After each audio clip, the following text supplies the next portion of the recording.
Remarque, quand tu démarres une nouvelle chose que tu n'as jamais réalisée et que les personnes à qui tu vas aller aussi demander les avis, des conseils pour pouvoir mieux t'orienter, tu vas remarquer que dans la plupart du temps, ils vont faire déteindre sur toi leur peur parce qu'ils ne maîtrisent pas l'environnement de ce truc-là.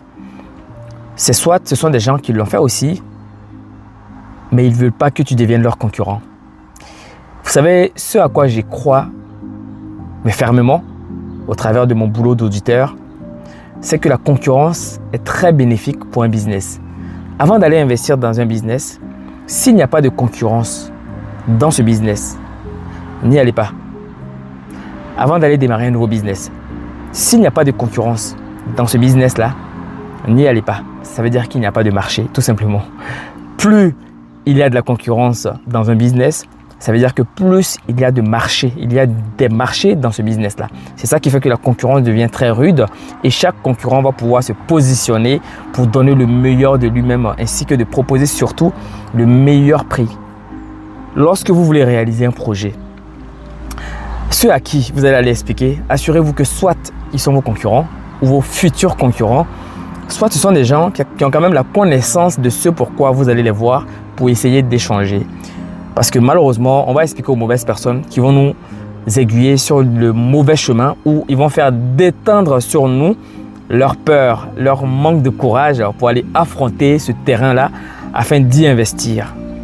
Donc, lorsque vous êtes dans l'inconnu, n'apportez pas de jugement parce que vous ne connaissez tout simplement pas. Parfois, il faut se lancer, il faut aller oser d'abord sur le terrain. Il y a des choses que moi j'ai eu à faire que je n'avais jamais fait, mais vraiment que je n'avais jamais fait. Mais j'ai beaucoup de mal à dire je ne sais pas faire. Alors, je ne dis pas que je ne sais pas faire si je n'ai pas la capacité de m'assurer que je vais pouvoir apprendre rapidement, oui.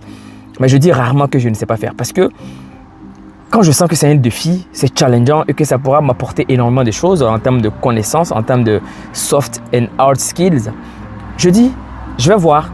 En général, c'est vraiment ce que je fais et puis je vais aller me former là-dessus. Je vous ai raconté ici que ma première vidéo d'événementiel que j'ai réalisée, par exemple, je ne suis pas dans l'événementiel, mais de temps en temps, lorsque j'ai du temps, je filmais les mariages à l'époque.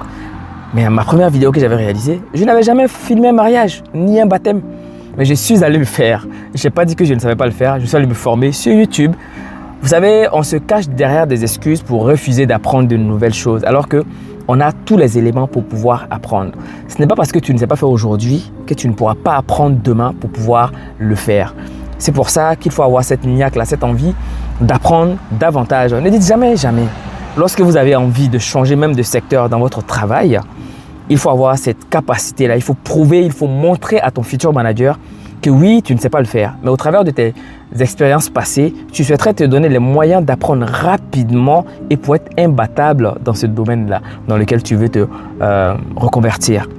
Donc, cela y va lorsqu'on veut lancer un nouveau business.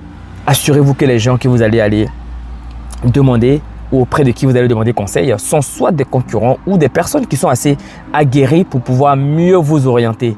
Ne prenez pas l'avis de tout le monde. Et même si vous-même, vous ne connaissez pas, ne dites pas que ce n'est pas réalisable. Et pour finir la vidéo, lorsque tu n'as pas encore mélangé de la ticket, il ne faut pas dire que ce n'est pas beaucoup. Mélange d'abord.